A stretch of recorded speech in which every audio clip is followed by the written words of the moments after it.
Hello and welcome to the summary, week three summary. Um, my choice, you choose. So I will choose once again screencast.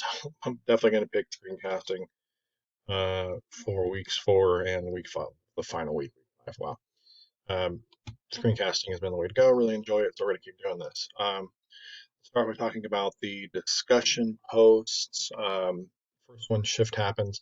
Um, when we started with the dynamics, some of the discussion posts and the neat resources have been um, sort of repeats of the statics class. And I'll be honest, at first, um, I didn't, I was a little hesitant on that, kind of rediscussing some of the material that we've already discussed before, especially, so recently, right? It was just, some of this material was, 4 or 5 weeks ago. Well, maybe a little bit longer than that, 5 or 6 weeks ago.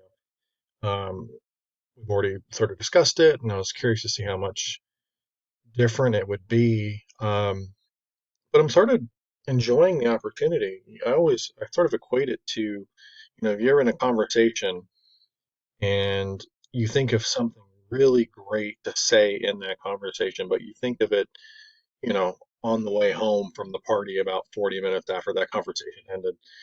And I've sort of found that to be the case in some of these discussion forums that we're kind of readdressing is, maybe on second thought, on reflection, on review, there's some ideas that I had or thoughts that I had um, that I can kind of bring up now. So starting this week, we had the shift happens videos rather, and this one here is the one that this is the I think it was the Kansas State video. I think it was Kansas State. Where they have the students talking, in the lecture hall and kind of make some of the points that they had. I believe this was a student project. Some of the points that they had made on a note page, a collective note page, and this was made in 2007, and that would have been my junior/senior year of college if I remember around. And I think I made the point of it my statics summary for this, but this is remarkably relatable in terms of college just sort of being a process, just a factory where you just do the things that you need to do. There's no real critical thinking to it. Just getting through it to get the piece of paper at the end. But that's yeah, I'm currently about that in debt from ASU. Yes, that makes sense.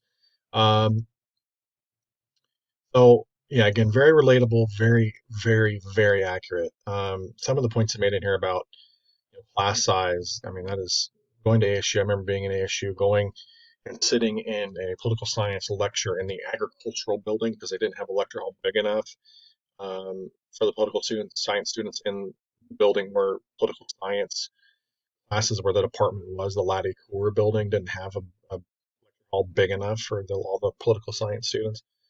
Um, I had no idea that what I was doing wasn't necessarily going to help me in the real world. It was a liberal arts degree. I didn't really pick up on that. So the frustrations in this video, especially shared with maybe not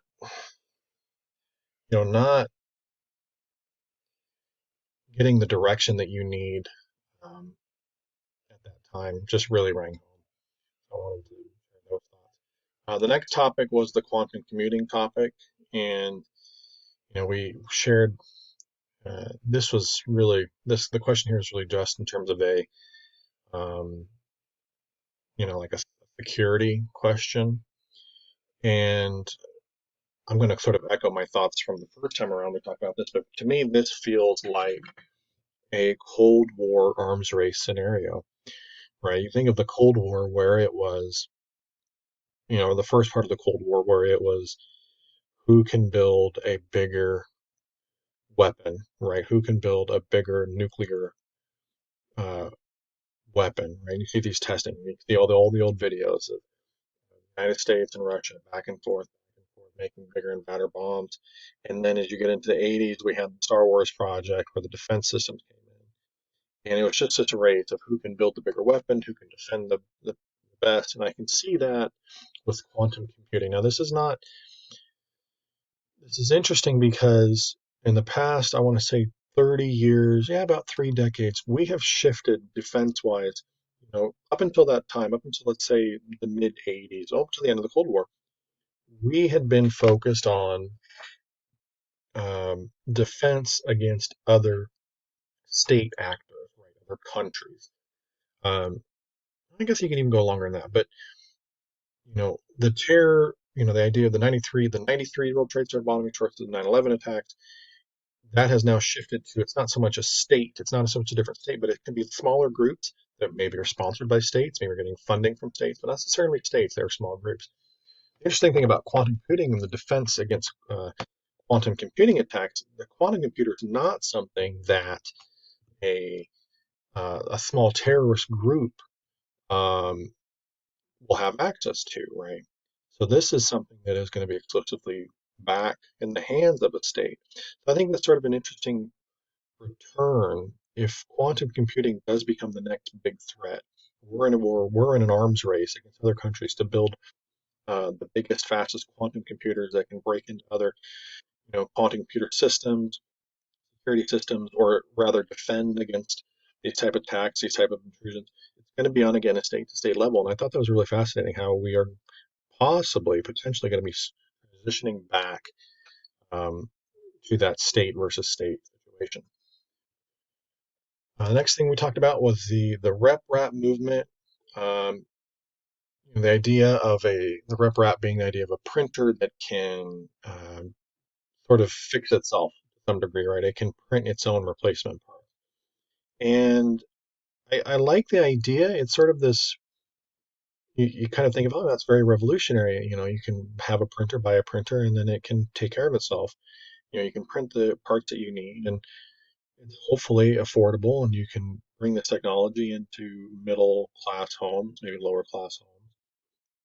And my initial thought of it from an economic standpoint, from a business standpoint, one, um, and I think of modern cars today. I feel like where the auto industry makes its money, especially, is in part replacement. Right? Cars today almost seem to be built to break down, and then they're constructed in such a way, engineered in such a way where you have to go to the dealership. It feels like to even get it fixed because they have the computers, they have the technology to fix your new 2020 Ford Escape or whatever specifically. Um, so from a business design, being able to sell a printer that can fix itself, well, then all of your revenue in terms of repair, replacement, that's all gone. And then the second part of that would be the threat of black market. If I sell a handful of these printers, then, and I'm selling them for whatever unit, whatever cost X amount of dollars, I would be concerned that I could sell this printer to somebody or to people that in turn would uh, begin to build their own printers with the printer I just sold them and then undercut me, the original seller, by selling parts or whole printers for much cheaper. That goes from a pure business standpoint. It just seems like there's a lot of roadblocks, a lot of issues. It would not work out. Now, from a consumer standpoint, I think that sounds great. I'd love to have a printer that is cheap, easy to maintain. I can build the replacement parts myself and take care of it. That sounds great. But from a business standpoint, I think the reason it hasn't gotten far off the ground is because um, you sort of pinch yourself into a hole in terms of selling new units, selling replacement parts. The business is reliant on that revenue, and the business model doesn't feature that. So, next neat resource is the Internet of Things. I have a video here that I was playing. The Internet of Things, I like the term, and it's one of those terms that you realize that you knew about and that was all around you, right? And you had no idea that there was a term for that. Internet of Things, it's certainly that. I I remember first seeing, the refrigerators, that are hooked up to the internet, and we've seen those for probably 6 or 7 years now. They don't sell a whole lot; they're pretty expensive still. But the Samsung smart refrigerators, of course, the Nest system in many homes, Google's Home system, Alexa, of course, where you can have your entire house connected to the internet to provide some sort of, you can The refrigerator can keep an inventory of things. You can be at the store and it can check to see if you're low on eggs. You have a camera inside your fridge. You can look into the fridge with a camera. Appliances, you can program your dishwasher or whatever to run, on a certain thing, or you can have music that the Alexa can play music in your house or turn on things or whatever. Uh, so it's very fascinating. I think it's going to make life a lot easier. Biggest thing for me is it just seems to be another level of entry for intruders. And me as someone, I'm in my 30s now. I felt like I'm pretty good with computers and technology, but I'm realizing that compared to the younger generation that can code, do all these things, I'm really not. There's a point I feel like where every young person sort of gets off the train, and the train of technology and progress moves on, and you have to get off. And I felt like I've gotten off. So my concern is, even though I feel like I know a lot about these things, in terms I really don't. And I feel like if I'm introducing more of the at home, Alexas, Google Home, all that, then I'm leaving more avenues for security issues, security breach issues, and leaving my family, my home sort of at risk. So we don't have an Alexa, we don't have a Google. I try not to use any of that stuff. I mean, I have a smartphone, I certainly use that, but my thought, if I don't absolutely need it, I can check my fridge on my own. I can turn on my dishwasher on my own. So um, we try to limit our use of Internet of Things is to a reasonable degree. In terms of the best resource, by the way, I really enjoyed Casey's article. Very good article here, a Vox article. I think I saw that the first time around. There was also a video that Noah had used in the statics course, and I found it. I wanted to post it, and then when I just wanted to check before I posted it, he'd already used it in statics. So I didn't want to use it again, but it was also a very good article that Noah had posted in the statics course. Also, yes, we've got about 3 minutes here. I want to really quick share that in my videos, my review of dynamics, I focused this week on rigid body motion, the idea of expanding from just a particle, now taking the particle, building it into a mass of some sort, some sort of object, and maybe that object has some sort of motion, so it's moving through the air. I think of a rock. So if the rock is moving through the air, maybe the rock is spinning or some sort of motion. So that was pretty interesting. Took some quick notes on some of the videos and just trying to fill out that portfolio. So that's always a good thing. And the last thing I want to get up the grand finale with our 2 minutes we have left is this is not in the picture. Let me try to get that in the picture a little bit better. Was the face shield that we got to slice. And